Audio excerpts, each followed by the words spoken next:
Kamfanin Infinix sun sanar da sabuwar wayarsu da suka kera mai suna Hot Template a ranar 21 ga watan Janairu shekara ta 2021. Sun kaddamar da wannan waya a kasuwa a ranar 21 ga watan Janairu shekara ta 2021.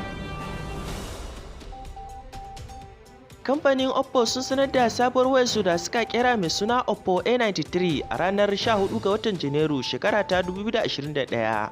Sun kaddamar da wannan waya a kasuwa a ranar 20 ga watan Janairu shekara ta 2021.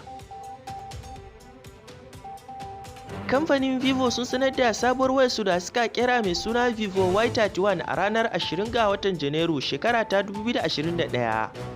Sun kaddamar da wannan waya a kasuwa a ranar 20 ga watan Janairu shekara ta 2021. Kamfanin Honor sun sanar da sabuwar wayarsu da suka kera mai suna Honor V40 a ranar 22 ga watan Janairu shekara ta 2021. Za su kaddamar da wannan waya a watan biyu shekara ta 2021. Sashen Hausa daga Kebilon Studio.